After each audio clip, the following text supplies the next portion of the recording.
Welcome back, everybody, to Inclusion Unlimited. I'm Leslie Mouton, the Creative Media Director for Morgans. Please like, subscribe, and share so we can continue to bring you original content that focuses on ways to make this world a more inclusive place for people of all abilities. It's time now to check in with our friends at Spectrum Fusion for another edition of Autistics in Cars, Driven by Passions. Today, host William Purdy introduces us to one of his colleagues, Karl Barth.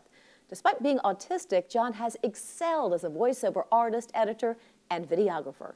Meet Karl Barth.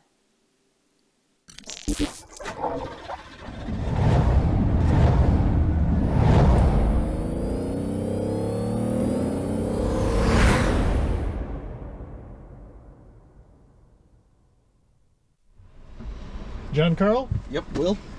Nice to meet you. Nice to meet you. All right. HTV, right? Yep. All right, let's get moving. So, HTV, what are you planning on doing over there? I'm actually going there to record a voiceover. Oh, really? Yep. I can see it. You got that radio voice. Oh, well, thank you. So do you do voiceovers often? Yeah, I do them pretty regularly, both at HTV as well as at Spectrum Fusion. I narrate promotional videos a lot and that sort of thing. The first time I ever really did anything voiceover related was probably back on my old YouTube channel where I used to review movies, which I won't name here, and I really hope nobody links it because it's terrible and I'm not proud of it, but still, it's where I got my start, and I used to, they were movie reviews and I narrated them, and I found that I enjoyed reading from a script and, putting emotion into my voice in order to compel people to feel certain ways, and I guess that's when I first realized that I did enjoy doing voiceover. But I think I started the channel back probably in like 2017, I want to say. So yeah, 7 years.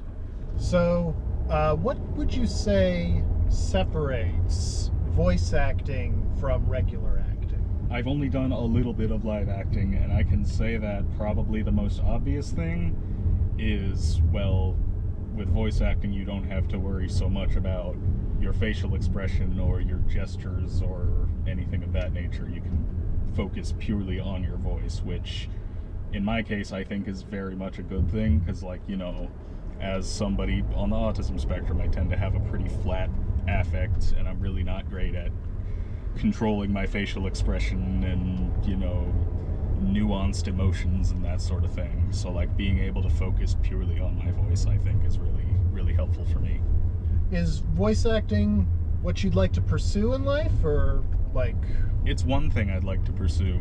I'm also into filmmaking, and I'm thinking of maybe combining those two passions, because I actually have an idea for an animated series that I'd like to maybe both, write and produce and all that, as well as doing some of the voices for.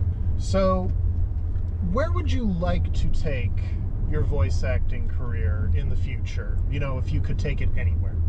Well, I could do more of what I'm doing now, voicing commercials and that sort of thing.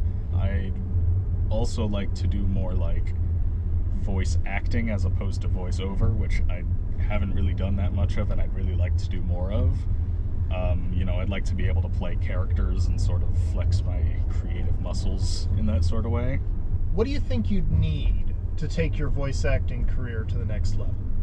Ooh, well, I would probably need more sophisticated equipment than what I currently have at home. I'd also need, obviously, people to know who I am. I'd probably need to put together a reel or something like that. I'd also like to be able to just get my name out there, just so people know that I'm available. Well, we're pulling up on HTV, so hopefully they can get you started there. Yeah. Or at least get your name out. And I hope someday to hear you on the radio or in a cartoon or something someday. Well, thank you. I certainly hope so, too. All right. You have a great day, man. You too. We wish you so much luck, Karl. Make sure you keep an eye out for him. And you can learn more about Spectrum Fusion by visiting their website, spectrumfusion.org. Thanks again for watching Inclusion Unlimited, and make sure you like, subscribe, and share. As always, together, we are making a difference.